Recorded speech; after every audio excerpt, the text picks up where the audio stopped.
Assalamualaikum warahmatullahi wabarakatuh. Kami dari kelompok 5. Di sini kami akan memaparkan materi tentang regresi multilevel.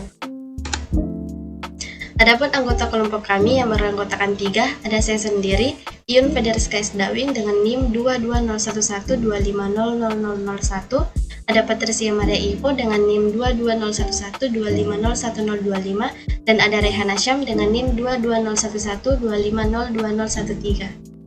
Baik, di sini saya akan menjelaskan latar belakang dari regresi multilevel. Regresi multilevel yakni sebuah model yang digunakan dalam suatu data berjenjang atau hierarki.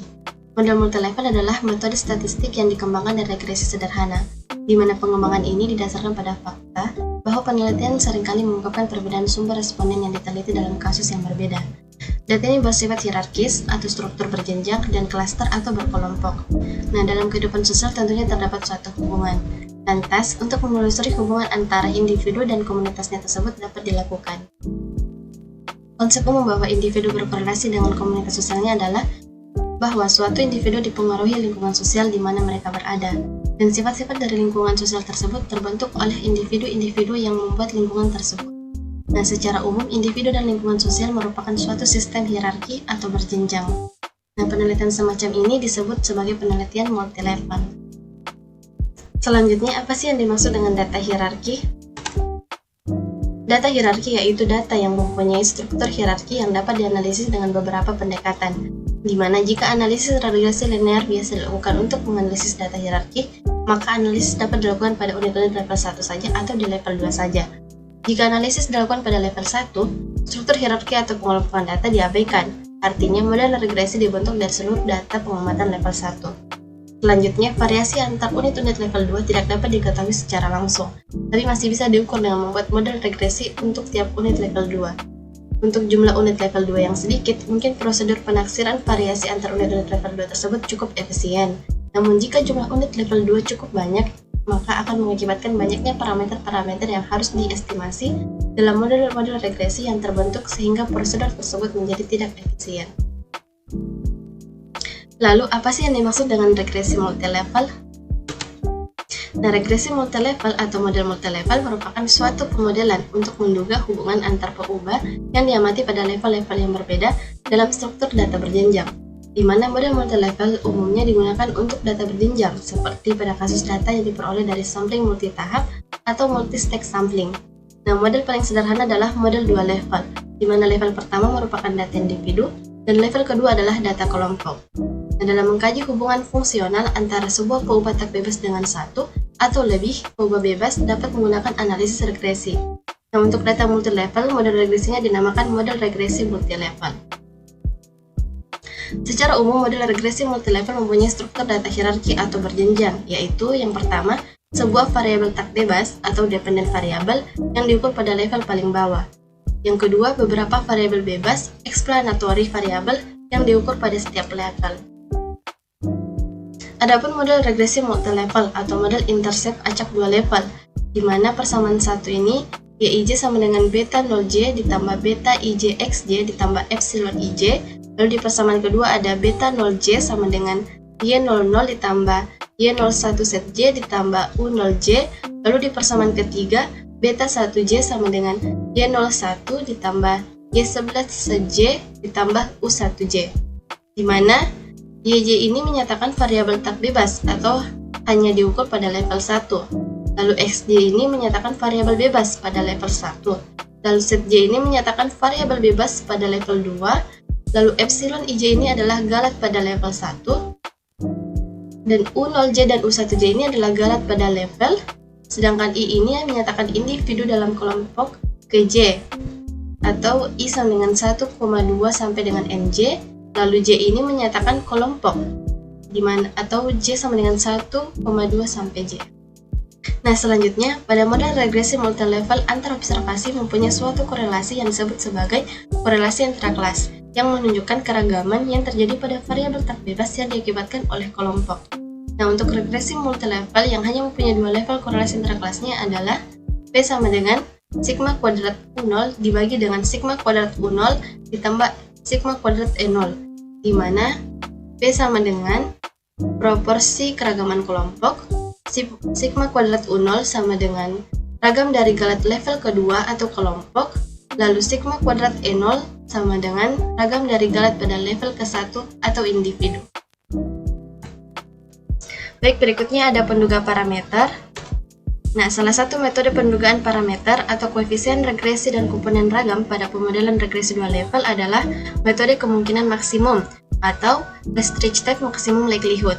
Nah, sehingga pendugaan restricted maximum likelihood ini digunakan untuk menduga parameter-parameter dalam model multilevel. Nah, pendugaan parameter tetap pada model persamaan V, yang dimana beta topi sama dengan sigma x aksen V berpangkat min 1x berpangkat min 1 kita kalikan dengan sigma x aksen V berpangkat min 1y. Nah, dengan V adalah matriks blok diagonal dari parameter acak sigma kuadrat U0, sigma kuadrat U1, dan sigma kuadrat E. Untuk mendapatkan dugaan ini, harus melalui proses iterasi karena melibatkan V yang mengandung parameter-parameter yang juga tidak bisa diketahui, sehingga metode penaksirannya disebut iteratif generalized least square. Selanjutnya, koefisien determinasi. Apa sih yang dimaksud dengan koefisien determinasi? Nah, dalam analisis regresi, keragaman respon yang dapat dijelaskan oleh peubah penjelas dalam suatu model disebut koefisien determinasi. Pada model multilevel ini, koefisien determinasi yang diperoleh lebih dari satu. Nah, untuk koefisien determinasi pertama, atau kita sebut dengan level ke-1, dapat dirumuskan sebagai berikut, yaitu R1 kuadrat sama dengan 1 dikurang sigma kuadrat topi EP dibagi sigma kuadrat topi E0, di mana sigma kuadrat topi EP merupakan penduga ragam residu pada level 1 dengan peubah penjelas. Sedangkan sigma kuadrat topi E0 merupakan penduga ragam residu pada level 1 tanpa peubah penjelas. Nah, selanjutnya koefisien determinasi kedua. Dalam koefisien determinasi kedua ini, atau kita sebut dengan level kedua, dapat dirumuskan sebagai berikut, yaitu R2 kuadrat sama dengan 1 dikurang sigma kuadrat topi U0P dibagi sigma kuadrat topi U0, di mana sigma kuadrat topi U0P merupakan penduga ragam residu pada level 2 dengan peubah penjelas, sedangkan sigma kuadrat topi U0 merupakan penduga ragam residu pada level kedua tanpa peubah penjelas. Selanjutnya yaitu pembahasan contoh kasus.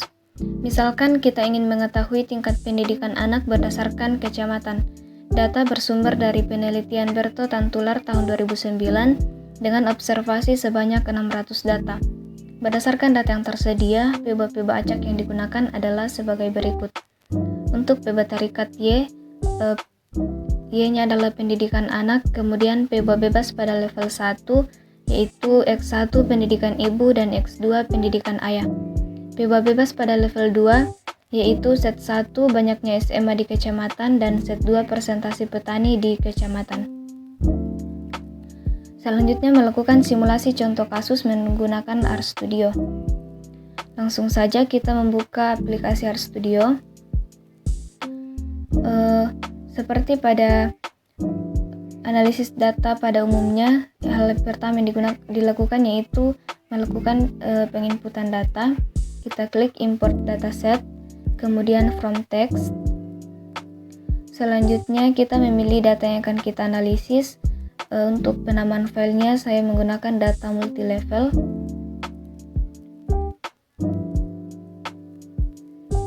Kemudian import.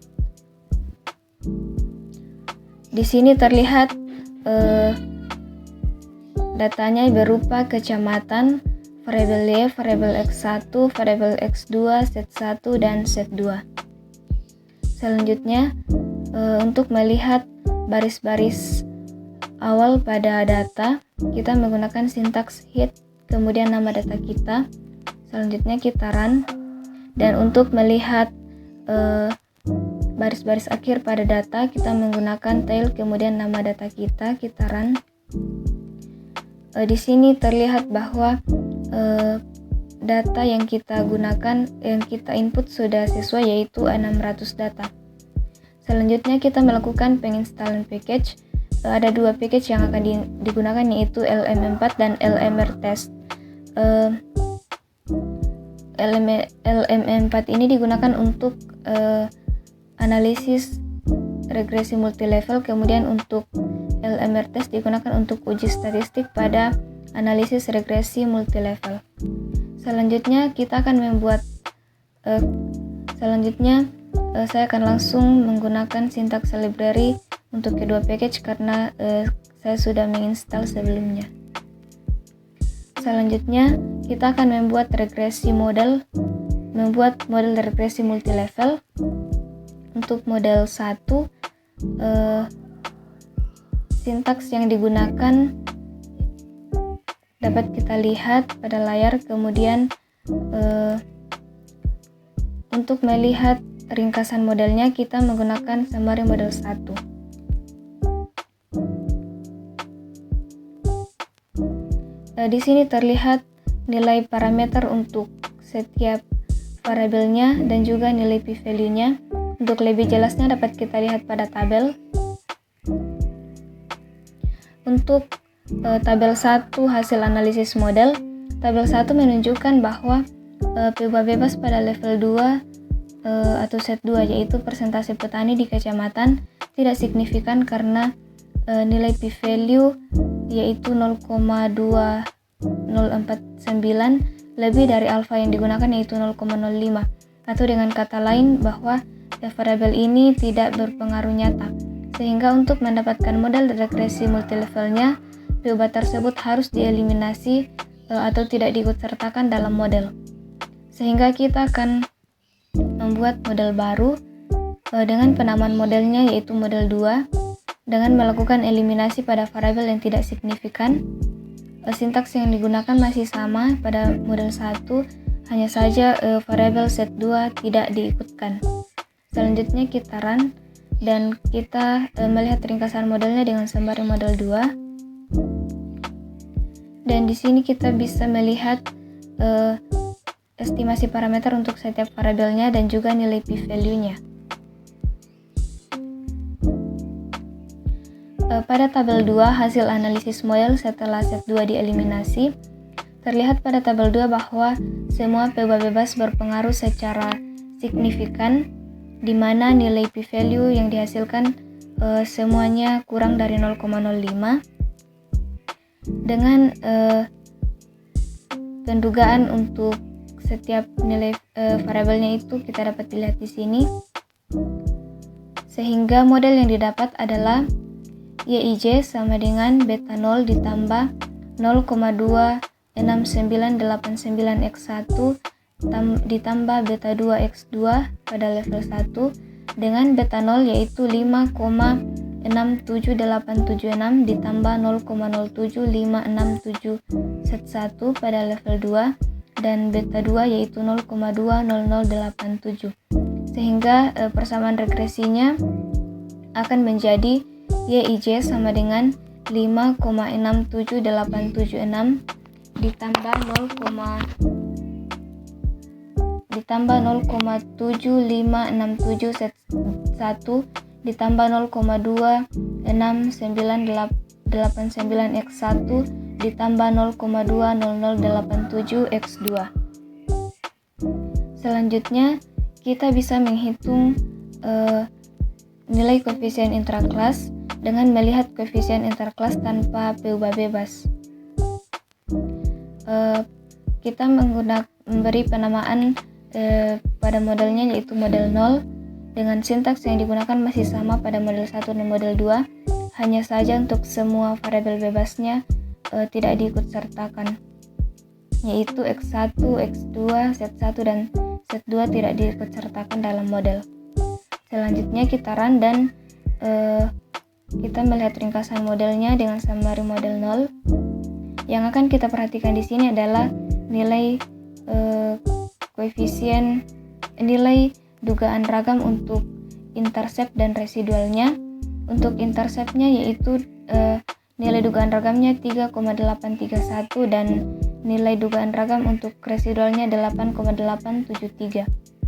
Kita juga bisa menghitung nilai koefisien determinasi untuk setiap level dengan melihat nilai dugaan ragam pada model 0 dan model 2. Untuk model 2, nilai dugaan ragam interceptnya yaitu 1,22 dan nilai dugaan ragam residualnya yaitu 7,684.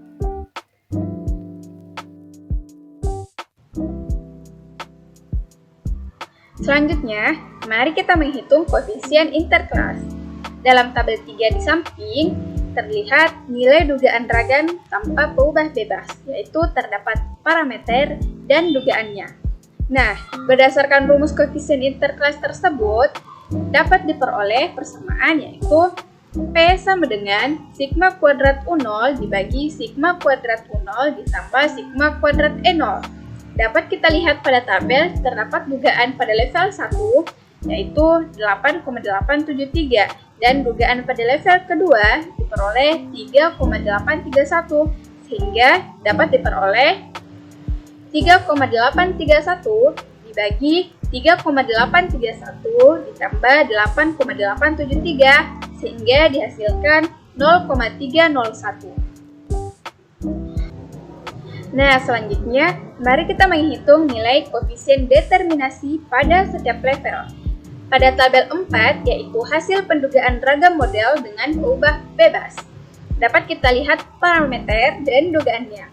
Nah, berdasarkan rumus koefisien determinasi yaitu R1 kuadrat sama dengan 1 dikurang sigma kuadrat topi EP dibagi dengan sigma kuadrat topi E0.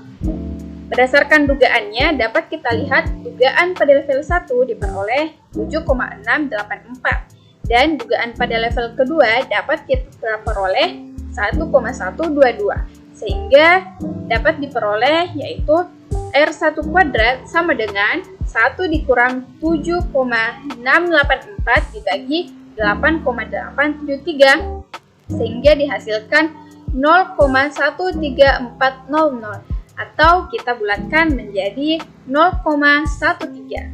Nah, selanjutnya R2 kuadrat sama dengan 1 dikurang 122 dibagi 3,831 sama dengan 0,70712 sehingga dapat kita bulatkan menjadi 0,71. Nah, sehingga dari hasil perhitungan tersebut dapat dilihat bahwa koefisien determinasi pada level 1 diperoleh sebesar 13%, yang berarti keragaman pendidikan anak dapat dijelaskan oleh peubah bebas pada level 1, yaitu pendidikan ibu dan pendidikan ayah sebesar 13%.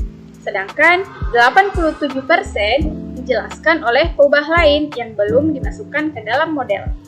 Sedangkan pada level 2, yaitu kecamatan, keragaman pendidikan anak dapat dijelaskan oleh faktor kecamatan, yaitu peubah banyaknya SMA di kecamatan sebesar 71%, sedangkan sisanya 29% dijelaskan oleh variabel yang lain. Nah, kesimpulannya adalah model multilevel umumnya digunakan untuk data berjenjang atau bersarang. Model ini dapat digunakan untuk dapat mengatasi masalah-masalah yang muncul dari data berstruktur hierarki, yaitu masalah keheterogenan, masalah hubungan antara peubah pada level yang berbeda, dan masalah terdapatnya komponen acak dalam model. Multilevel ini juga dapat digunakan untuk mengukur korelasi antar dua pengamatan dalam satu kelompok dan menentukan keragaman dari setiap level. Nah, dari hasil analisis pada contoh kasus menunjukkan bahwa tingkat pendidikan anak dipengaruhi oleh pendidikan ibu dan pendidikan ayah pada level 1, sedangkan pada level kedua hanya dipengaruhi oleh banyaknya SMA di kecamatan. Dan presentasi petani di kecamatan tidak memiliki pengaruh yang signifikan terhadap tingkat pendidikan anak. Baik, itulah hasil dari presentasi kami. Sekian dan terima kasih. Kami ucapkan Assalamualaikum warahmatullahi wabarakatuh.